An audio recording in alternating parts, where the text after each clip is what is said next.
여러분, 오늘 우리가 읽은 이 본문을 이해하기 위해서는요, 7절과 8절, 본문의 7절과 8절 말씀에 조금 더 우리가 유의해 봐야 됩니다. 7절과 8절을 제가 다시 한번 읽어보면요. 내 나이 40세의 여호와의 종 모세가 가데스 바네아에서 나를 보내어 이 땅을 정탐하게 하였으므로 내가 성실한 마음으로 그에게 보고하였고 나와 함께 올라갔던 내 형제들은 백성의 간담을 높게 하였으나 나는 내 하나님 여호와께 충성하였으므로. 여러분, 지금 이 본문의 내용을 여러분과 제가 읽어봤기 때문에 잘 아시겠지만 간략히 요약하면 이렇습니다. 이 지금 유다 자손이, 그러니까 이 갈렙이 여분네의 아들 갈렙이 지금 땅을 요구를 하는 거예요. 근데 그 땅을 요구를 하면서 내 나이 40에 정탐을 갔었는데 가데스 바네아에서 이 땅을 정탐한 내용들을 보고할 때에 어떤 사건이 있었는데 그 사건 속에서 하나님께서 이 땅을 나에게 주시기로 작정하였으니까 이제 그 땅을, 그 산지를 나에게 주실 때가 됐습니다. 이렇게 지금 요구하는 그런 내용의 본문인 것을 여러분과 제가 이제 알게 되죠. 읽어보면. 그러면 오늘 우리가 읽은 이 본문을 이제 두 부분으로 나눠서 제가 여러분과 함께 살펴보기를 원합니다. 첫 번째는 도대체 가데스 바네아에서 있었던 일이 무엇인가? 그게 무엇이었기 때문에, 그게 뭐였기 때문에 갈렙이 그것을 근거로 이 땅을 이제 저에게 주십시오 라고 요구할 수 있었겠는가? 그리고 그 다음번에는, 그러니까 이제 이 가데스 바네아에서 있었던 어떤 한 사건에 대해서 우리가 오늘 알아보고요. 그걸 바탕으로 이제 이 본문의 내용을 다음 주에 우리가 또 한번 심도 있게 함께 살펴보기를 원합니다. 자, 그러면 오늘 본문 7절 8절에 의거해서 도대체 가데스 바네아에서 있었던 이 사건, 이제 우리가 힌트를 이제 이렇게 찾아보자면 정탐꾼으로 보내고 정탐을 하는 그런 일들 속에서 벌어진 사건인 것 같은데 우리가 이것을 한번 좀 더 살펴보기를 원합니다. 이것이 오늘의 말씀을 나누는 주제가 되겠습니다. 자, 여러분 어디로 가시냐면요. 민수기 13장으로 가보겠습니다. 여러분 민수기 13장으로 가보겠습니다. 민수기 13장 14장을 중심으로 오늘 한번 가데스 바네아에서 있었던 사건에 대해서 한번 살펴보므로 우리가 은혜 받기를 원합니다. 여러분 민수기 13장으로 가셨죠? 자, 이제 성경을 이 내용들을 쭉 읽어보면서 우리가 어떤 일들이 있었나 한번 살펴보기를 원하는데요. 제가 읽을 테니까 여러분들은 여러분들의 성경을 눈으로 따라와 보시기 바랍니다. 13장 1절입니다. 여호와께서 모세에게 말씀하여 이르시되 사람을 보내어 내가 이스라엘 자손에게 주는 가나안 땅을 정탐하게 하되 그들의 조상의 가문 각 지파 중에서 지휘관된 자 한 사람씩 보내라. 모세가 여호와의 명령을 따라 바란 광야에서 그들을 보냈으니 그들은 다 이스라엘 자손의 수령된 사람이라. 여러분 이스라엘 백성에게 모세에게 하나님께서 자 이제 가나안 땅을 좀 정탐할 필요가 있다. 정탐꾼들을 정탐하는 그 팀을 꾸려라. 이렇게 말합니다. 그래서 각 지파의 두령급, 각 지파의 리더급으로 아주 출중한 사람들을 한 명씩 뽑아내서 12명, 이스라엘 백성이 12지파니까요. 12명의 정탐 팀을 구성을 합니다. 그리고 그들을 이제 정탐꾼으로 보내라라고 하나님께서 모세에게 명령한 것이죠. 그래서 이제 뽑습니다. 그래서 4절부터 보면요. 루벤 지파에서는 삭굴의 아들 삼무와 시므온 지파에서는 호리의 아들 사밧, 유다 지파에서는 여부대의 아들 갈렙, 이사갈 지파에서는 요셉의 아들 이갈, 뭐 이런 식으로 쭉쭉쭉쭉 이제 읽어보면 12지파당 한 명씩 리더급으로 사람을 뽑아서 이제 이 팀을 구성하는 것을 우리가 보게 됩니다. 그리고 17절로 가보겠습니다. 모세가 가나안 땅을 정탐하러 그들을 보내며 이르되 너희는 네겝길로 행하여 산지로 들어가서 올라가서 그 땅이 어떠한지 정탐하라. 곧 그 땅 거민이 강한지 약한지 많은지 적은지와 그들이 사는 땅이 좋은지 나쁜지와 사는 성읍이 진영인지 산성인지와 토지가 비옥한지 메마른 나무가 있는지 없는지를 탐지하라. 담대하라. 또 그 땅에 실과를 가져오라 하니 그때는 포도가 처음 익을 즈음이었더라. 여러분 이해가 되시죠? 그러니까 이제 본격적으로 가나안 땅 정복을 앞두고 정탐꾼 12명을 보냈습니다. 그래서 여러 가지 것들을 정탐해서 정보를 좀 가져와라. 이렇게 된 것이죠. 그래서 이제 그 12명이 올라갑니다. 21절부터 그 내용이 나오죠.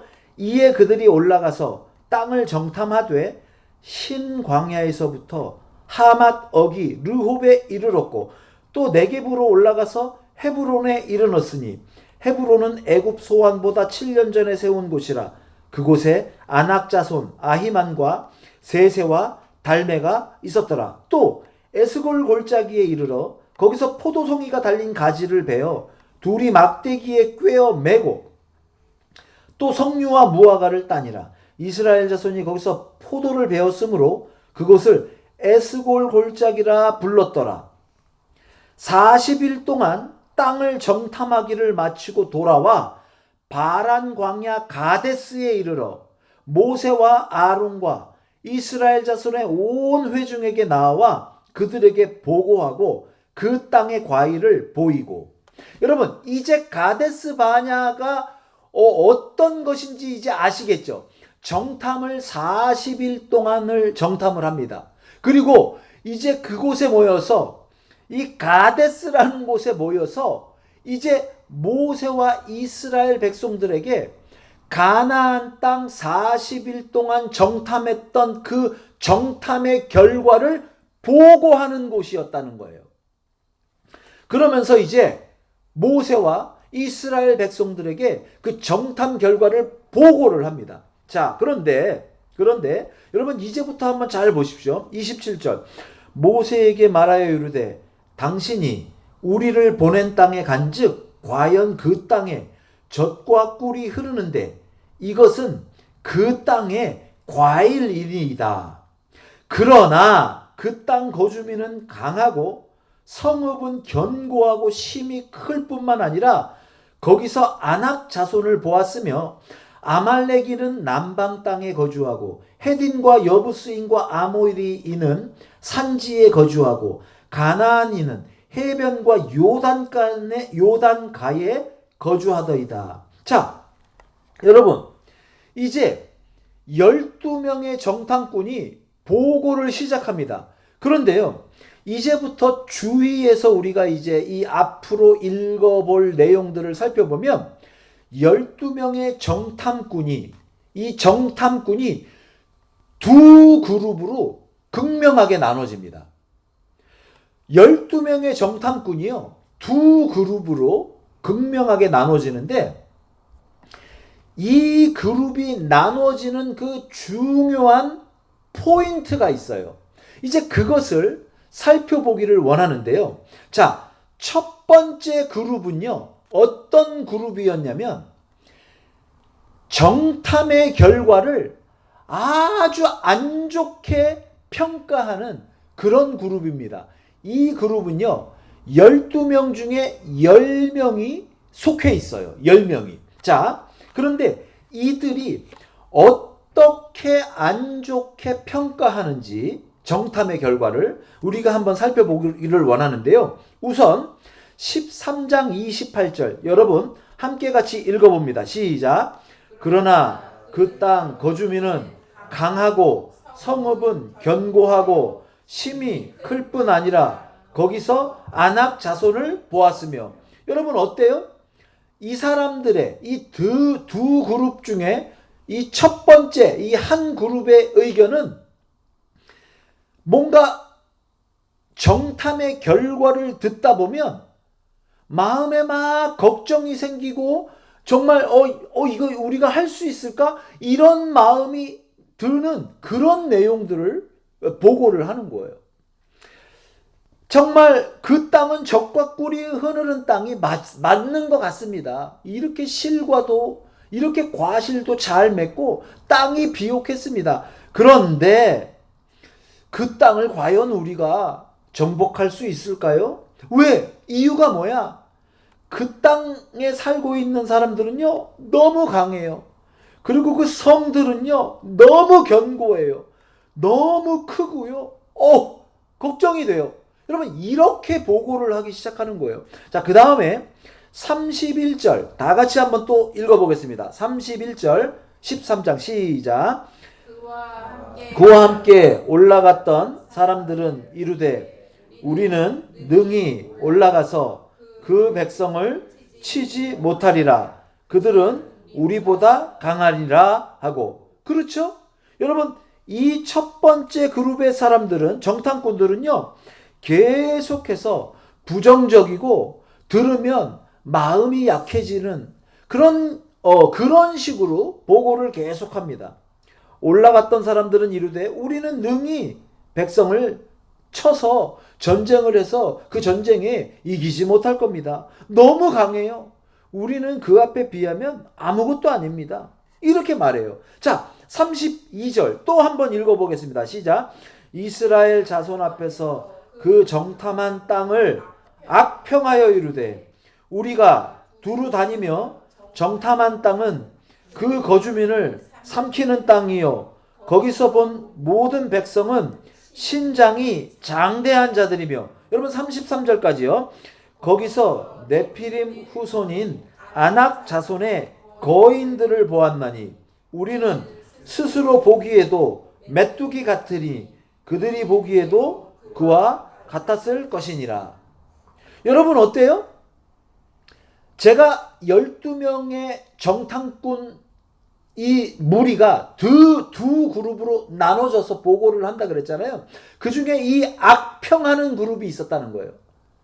이 내용을요, 이 정탐의 내용을요, 정말 그 얘기를 듣다 보면요, 힘이 빠지고요, 두려움이 생기고요, 그 악평을 듣다 보면요, 우리가 도저히 이 일을 해낼 수 없겠다. 이 정복할 수 없겠다. 이런 생각이 드는, 그렇게 생각이 들 수밖에 없는 악평을 함으로 보고를 하는, 악평 보고를 하는 그런 한 그룹이 있었다는 거죠. 그러면 나머지 두 번째 부류, 두 번째 그룹은요, 바로 여호수아와 갈렙이었거든요.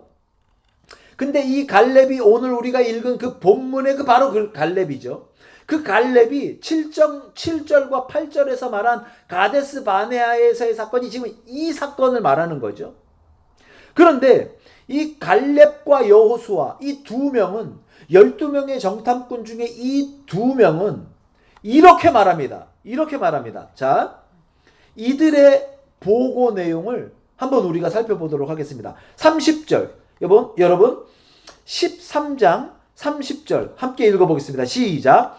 갈렙이 모세 앞에서 백성을 조용하게 하고 이르되 우리가 곧 올라가서 그 땅을 취하자 능히 이기리라 하나. 여러분 어때요? 이 두 그룹의 보고 내용이 다르죠? 완전히 달라요. 너무 달라요. 완전히 정반대예요. 그렇지 않습니까? 여러분 12명의 정탐꾼이요, 똑같은 지역에, 똑같은 땅에, 똑같은 기간 동안, 똑같은 시간을 다녔단 말이에요. 똑같은 것을 봤어요. 그런데요, 나중에 정탐이 끝난 이후에, 40일의 정탐이 끝난 이후에 보고 내용을 보니까 완전히 다른 거예요. 완전히 달라. 자, 이제 조금 더 살펴보겠습니다. 14장 6절. 여러분 14장 6절 우리 다 함께 또 6절부터 쭉 함께 읽어보겠습니다. 시작.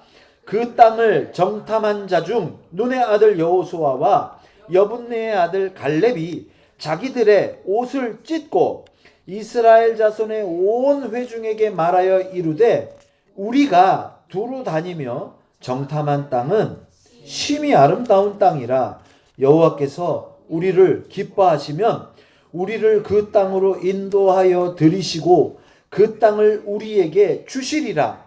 이는 과연 젖과 꿀이 흐르는 땅이니라. 9절까지요. 다만 여호와를 거역하지는 말라. 또 그 땅 백성을 두려워하지 말라. 그들은 우리의 먹이라. 그들의 보호자는 그들에게서 떠났고 여호와는 우리와 함께 하시느니라. 그들을 두려워하지 말라. 여러분, 어떻게 똑같은 상황을 보고 똑같은 정탐을 했는데 이렇게 보고 내용이 다를 수가 있을까요? 여러분, 이것을 통해서 우리가 오늘 한번 은혜 받기를 원하는데요. 사랑하는 성도 여러분, 우리가 인생을 살아갈 때요, 이 똑같은 세상에서 똑같은 시대, 이 동시대를 똑같은 세상 속에서 똑같이 살아갑니다. 여러분, 그렇지 않습니까? 그럼에도 불구하고 내 삶을, 이 세상을 바라보는, 이 세상을 평가하는, 이 세상을 살아보고 이 세상을 정탐한 정탐꾼들이 정탐한 것과 같은 세상을 바라보는 이 시각이 너무 다른 두 부류가 이 땅에 존재하면서 살아갈 수 있다라는 것이죠. 여러분, 그것을 그렇게 너무 다르게 만드는 도대체 그 중심 포인트가 뭘까요? 자, 이제 결론부터 말씀드리면요, 이런 거예요. 여러분 읽으시면서 느끼셨겠지만 가장 중요한 포인트가 뭐냐면요, 물론 뭐 하나님을 뭐 신뢰했다, 우리가 이런 얘기를 먼저 들어갈 수도 있지만, 여러분 인간적으로 우리가 순서적으로 바라볼 때 가장 중요한 포인트가 똑같은 것 속에서 한 파트는, 한 부류는 두려움을 봤어요. 그리고 또 한 파트는 희망을 보고 정말 하나님의 은혜를 봤다라는 거예요. 이게 중요하거든요. 여러분, 이 두려움의 문제가요, 굉장히 중요해요. 여러분, 인간이요, 이제 창세기 3장부터 쭉 보면 하나님으로부터 멀어지는 죄를 범합니다. 선악을 알게 하는 나무의 열매를 따먹고. 그러면서 가장 먼저 인간들 입에서 나왔던 고백이, 하나님이 이제 아담아 어딨니 이 에덴 동산에서 아담을 찾습니다. 그런데 아담이요 숨어 있어요. 하나님의 음성을 듣자마자 숨어요. 그래서 아담아 어딨니 그랬더니, 인간이 죄를 지은 이후의 첫 번째 고백이 뭐냐면, 하나님, 내가 두려워서 숨었습니다. 이렇게 고백합니다. 여러분, 이 타락의 근원에는요, 인간 타락의, 인간 죄성의 가장 깊숙한 곳에요, 이 두려움의 문제가 있는 거예요. 두려움의 문제. 결국 악평한 10명의 정탐꾼은 두려움에 사로잡히니까 이 두려움 때문에, 이 두려움을 이겨내지 못하고 죽을 것 같고 싸움은 질 것 같고 저 성읍을 치러 갔을 때 그 거대하고 장대한 거인들과 같은 사람들한테 죽을 것 같은 이런 두려움에 확 휩싸였던 거예요. 두려우니까 일부러 악평을 합니다. 악평을. 뭐 일부러 그런 건 아니고 그 느낀 대로 말한 거겠죠. 그 두려움을 쏟아냅니다. 여러분, 그런데요, 그 두려움의 악평을 들은 이스라엘 백성들이 그 결과가 어떤지 한번 보십시오. 14장 1절부터 제가 한번 읽어드리겠습니다. 온 회중이 소리를 높여 부르짖으며 백성이 밤새도록 통곡하였더라. 이스라엘 자손이 다 모세와 아론을 원망하며 온 회중이 그들에게 이르되 우리가 애굽 땅에서 죽었거나 이 광야에서 죽었으면 좋았을 것을 어찌하여 여호와가, 여러분 보십시오, 하나님을 향하여 그 두려움의 원인을 하나님 당신입니다. 손가락질하는 게 보이시죠? 여호와가 우리를 그 땅으로 인도하여 칼에 쓰러지게 하려 하는가? 우리 처자가 사로잡히리니 애굽으로 돌아가는 것이 낫지 아니하냐? 이에 서로 말하되 우리가 한 지휘관을 세우고 애굽으로 돌아가자. 여러분, 두려움에 사로잡힌 10명의 정탐꾼의 그 악평 섞인 악평의 이 두려움의 고백이 이스라엘 백성에게 이 전염이 됩니다. 그래서 그 소리를 듣고 막 하나님을 원망하고 모세를 원망하고 아론을 원망하고 출애굽한 걸 원망하고 이곳까지 온 내 인생을 원망하고 불평하고 회의가 맺었고 과거로 돌아가자고, 그 애굽의 종되었던 그 삶이 차라리 낫다고, 이곳에서 이름 없이 의미 없이 죽기보다는 과거의 그 삶으로 다시 돌아가자고 막 인생을 한탄하며 현실을 부정하며 한탄하며 그렇게 두려움에 휩싸여 있는 모습, 여러분 어떻습니까? 저는요, 이것이 하나님을 믿지 않는 이 사람들의 저 시면의 고백임과 동시에 하나님을 믿음에도 불구하고 하나님을 철저하게 신뢰하지 못했을 때 마귀가 주는, 사단이 주는 이 세상에서 그 원초적인 두려움에 사로잡혀서 내 삶을 원망하고 불평하고 하나님을 믿는 하나님의 백성임에도 불구하고 여호와 때문에 내 인생이 이렇게 됐다라고 손가락질하는 그런 인생을 살아가는 사람으로 살아가게 된다라는 것이죠. 사랑하는 성도 여러분, 이 두려움의 문제를요 해결해야만 돼요. 사단은요, 여러분 저를 한번 따라해 보겠습니다. 사단은 두려움을 준다. 여러분 그거예요. 두려움을 줘요. 사단은요, 우리의 이 본성, 죄악된 본성을 통해서요 끊임없이 우리에게 두렵게 만들어요. 두려움을 준다고요. 이 세상이 무섭게 만들고요, 이 세상의 일들이 너무 내가 이겨내기에는 벅찰 것 같아요. 내 상황과 내 능력으로는 감당할 수 없다고 자꾸 여러분과 저의 귀에 속삭여요. 그래서 마음이 꺾이게 만들고요, 삶의 의욕을 꺾어버리고요, 삶의 이 의욕에 우리의 마음에 이 삶을 살 수 없도록 이 좌절감을 주고요. 그것이 사단의 역사라는 거예요. 여러분 살다 보면요, 이런 일들을 우리가 얼마나 많이 겪어요. 이 정탐꾼들이 느끼는 이 모습, 이 10명의 정탐꾼이 삶을, 이 세상을, 그 정탐의 결과를 악평을 할 수밖에 없었던 게 이 두려움에 사로잡혔기 때문이거든요. 반면에 여호수아와 갈렙은 어떻습니까? 이들의 말 속에 두려움이 보입니까? 아마 두려운 면을 느꼈을 수도 있어요.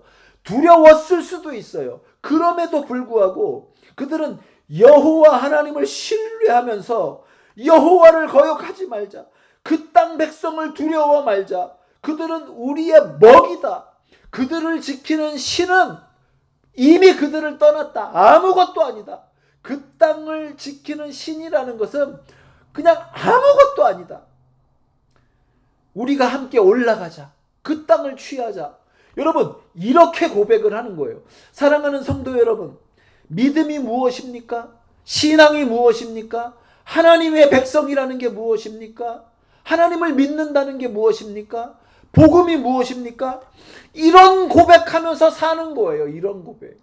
삶이 두렵지 않다라는 게 아니고요, 싸움이 두렵지 않다라는 게 아니고요, 이 세상을 살아가는 게 너무너무 쉽다라는 게 아니고요, 똑같이 어렵고 똑같이 두렵고 똑같이 힘든 걸 느끼지만 결코 두려움에 굴복하는 것이 아니고 여호와 하나님을 신뢰하니 우리가 그 두려움을 이겨낼 수 있지 않는가? 두려움을 극복해내자. 삶의 어려움을 이겨내자. 사단을 이겨내자. 삶을 살아가자. 삶을 포기하지 말자. 이렇게 살아가는 것이 하나님의 백성이라는 것이죠. 여러분, 그런데 어떻습니까? 오늘날 이런 여호와를 의지하여서 삶의 많은 고비와 고난들을 이겨내고자 하는 이 신앙적 고백이 너무 많이 약해지고 사라져가는 그런 시대인 것 같아서 성도의 한 사람으로서 안타까움이 드는 그런 시대인 것 같습니다. 여러분, 이런 고백하면서 살아가시는 여러분과 제가 되기를 바랍니다. 여호수아와 갈렙처럼 정말 하나님을 신뢰하여서 저 산지를 내게 달라고, 그 땅을 우리가 들어가서 정복해내자고, 마귀가 주는 그깟 두려움 가운데 우리가 굴복하지 말고 이 땅의 삶을 믿음으로 싸워 나가자고, 이겨 나가자고, 그렇게 고백하며 이 땅의 삶을 살아가시는 여러분과 제가 되기를 주님의 이름으로 축원합니다. 여러분, 다시 한번 기억하시기 바랍니다. 마귀는요, 삶에 두려움을 주는 거예요. 두려움. 우리 하나님은요, 희망을 주고 그 두려움을 이길 힘을 주고 넉넉히 이길 힘을 주신단 말이에요. 그게 예수 믿는 사람이고 그게 복음의 능력이라는 것이죠. 자, 이제 결론의 말씀으로 들어갑니다. 여러분, 이제 아시겠죠? 이제 깨닫겠죠? 12명의 정탐꾼을 두 부류로 나눈 그 중간에 이 두려움의 문제가 있어요. 두려움의 문제. 이 두려움을 어떻게 극복할 것인가? 그런데 두 부류가 결과가 완전히 달라져요. 자, 무슨 말이냐면 그 두려움의 결과로 이제 10명의 정탐꾼의 말을 받아들인, 그러니까 두려움을 받아들인 이 이스라엘 대부분의 백성들은요, 어떤 결정을 내리냐면 이렇게 결정을 내립니다. 여러분, 14장 4절 다시 한번 읽어보겠습니다. 시작. 이에 서로 말하되 우리가 한 지휘관을 세우고 애굽으로 돌아가자. 이 사람들은 이렇게 결정을 내립니다. 이렇게 하자는 거예요. 이게 그 두려움을 이기는 해결책이라는 거예요. 여러분, 이스라엘 백성들의 지휘관은 누굽니까? 여호와 하나님. 하나님이 여태까지 인도했단 말이에요. 그런데 인도한 결과가 이거냐는 거예요. 이제 그 하나님 못 믿겠다는 거예요. 그 하나님 못 따라가겠다는 거예요. 그래서 하나님 대신에 내 인생을 이끌 한 지휘관을, 리더를 세우고 이제 그 리더와 함께 애굽 예전의 삶으로 돌아가자. 이런 결정을 먹습니다. 자, 그런데 아까 읽어봤지만 또 다른 한 부류는 여호수아와 갈렙이죠. 어떻게 하자 그럽니까?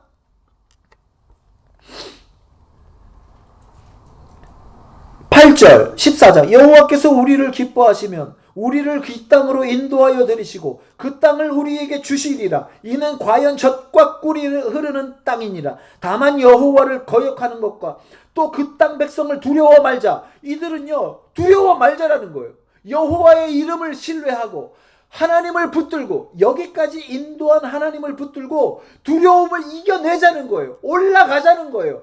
이 싸움을 끝까지 해내자는 거예요. 삶을 여기서 멈추지 말고 우리 앞에 놓여진 이 삶을 계속해서 싸워나가자는 거예요. 여러분, 이 자세가 얼마나 다른 결과입니까? 결국 뭐예요? 한 부류는 하나님이 틀렸어. 우리의 삶을 잘못 인도한 거야. 내가 하나님을 선택한 게 잘못된 것 같아. 현실적이지 않아. 하나님을 믿고 산다라는 것은 이 시대에 맞지 않는 삶을 요구하는 것이기 때문에 그 삶을 따라갔다가는 내 삶이 망하게 될 거야. 성경 말씀은 지나치게 원초적이야. 너무 원론적이야. 이 시대를 살아갈 때 그런 원초적인 삶의 명령을 지키면서 살아갈 때 이 시대의 다른 많은 것들을 놓치게 될 거야. 예전에는 그 말이 맞았을지 모르지만 오늘날 이 시대의 우리의 삶을 이끌 만한 가르침은 아니야. 이 현대 사회를 살아가는 데는 말씀의 원리는 적실치 않아. 이 성경 말씀대로 살아가다가는 나의 삶이 도태되고 망가지게 될 거야. 여러분, 이렇게 느끼는 사람들이라는 거죠. 성경 말씀대로 살면 결국 낙오하게 돼. 다른 사람들의 수준을 따라갈 수가 없어. 그리고 그것을 못하는 게 나에게 두려움이 와. 우리 아이들에게 좋은 삶을 누리게 할 수 없을 거야. 그런 두려움이 오는 거죠. 결국 뒤처지는 게 두렵고 성공하지 못하는 게 두렵고, 그렇게 되면 내 주변에 수많은 사람들이 나의 삶을 비웃고 조롱할 거야. 여러분, 이런 두려움들이 있다라는 것이죠. 사랑하는 성도 여러분, 이 싸움이, 삶을 바라보는 이 영적 두 부류가 끊임없이 우리 속에서 싸움을 벌이는데, 어떻게 보면 이것이 영적 싸움이라는 거예요. 여러분, 우리가 영적 싸움이라고 한다면 뭐 대단한 영적인 능력을 어떻게 보여주고 그게 아니고요. 삶을 바라보는 하나님을 얼마만큼 신뢰할 수 있는가. 여러분, 그런 가장 기본적인 시각이 가장 치열한 영적 싸움의 이 중심이 될 수 있다라는 것이죠. 결국 하나님을 쫓느냐, 하나님의 말씀을 붙들고 내 삶을 살아가느냐, 아니면 하나님을 보지 않고 이 시대 상황과 이 시대에 맞는 삶의 길로, 이 시대를 이 시대를 살기에 적실한 삶의 방법들을 취함으로 이 땅의 삶을 살아갈 것인가? 거기에 맞는 지휘관을 두고 거기에 맞는 가르침을 따라갈 것인가? 이 두 부류가 끊임없이 전쟁을 벌이고 있다라는 것이죠. 여러분, 지금 갈렙과 여호수아는요, 무엇을 선택했습니까? 그래도 하나님을 선택하는 거예요. 여호와를 끝까지 신뢰하는 거예요. 하나님의 말씀을 목숨 걸고 붙드는 거예요. 하나님은 결코 실수하지 않는다. 하나님의 말씀을 따르는 자는, 성경 말씀을 따르는 자는, 성경의 원리대로 사는 자는 결코 망하지 않는다. 그 하나님의 말씀을 붙들고 이 땅에서의 수많은 두려움과 싸워나가며 이 땅의 삶을 살기로 작정한 자들이라는 것이죠. 자, 이것이 오늘 여러분과 제가 깨달아야 될 결론적인 말씀입니다. 사랑하는 성도 여러분, 이제 말씀을 다 마치고 정리할까 합니다. 이 민수기 13장 14장에 나오는 마치 이 땅에서 인생을 살아가는 사람들의 두 부류로 나눠지는 것과 같은 그런 느낌을 받지 않으십니까?